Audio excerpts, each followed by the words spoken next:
เป็นคนเรียบร้อยครับ นี่เป็นคนไม่เป็นคนไม่น่าคุยด้วย ใจเย็นไว้นิวใจเย็นไว้ ใจเย็นไว้เห็นว่า ก็เป็นคนจิตใจดีกว่าที่คิดไว้เป็นคน ดีนะ เป็นคนไม่เอาไหน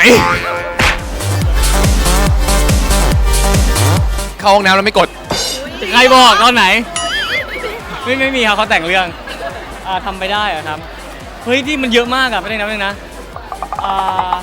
เฮ้ยนึกไม่ออกอะ เห็นไหมมันไม่มี มันมีเยอะมากมันมีเยอะมาก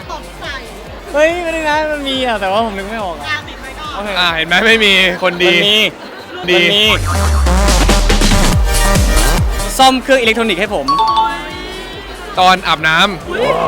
น้อยหน่อยเบาๆเลย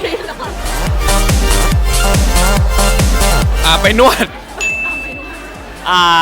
ดูหนังไซไฟ ไซไฟสตาร์เทรค เกงใน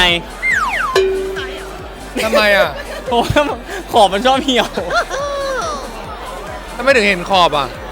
อะไรนะ ไม่เห็นเหี่ยวเลย เอาใหม่กันซื้ออะไรดีอ่ะ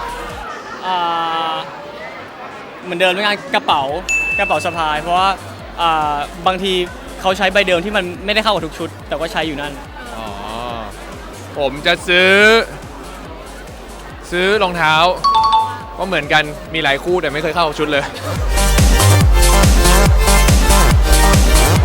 เพิ่งเกิดขึ้นเมื่อคืน เกิดขึ้นในช่วงนี้บ่อยมาก แรกที่เราเห็นเขาทักมา ทักมาเพราะเหงา ถ้าเตะทำก็ทำไม่ทำ ไม่มีอะไรทำแล้วรักมาเนี่ยว่างจำเติม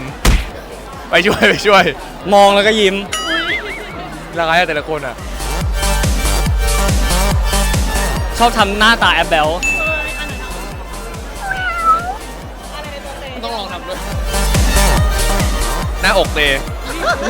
เล่นมาแล้วแบบ น่ารักมากหุ่นดีหน้าหุ่นดีโหวตเอาโหวตสิได้โหวต ออฟกัน ออฟกันเหมือนกัน ก็เพื่อนกันเราอยู่ด้วยกันจริงๆ ใช่ ก็สนิทกันจริงๆ อะ อะไร ไร กัน เงี้ย จริง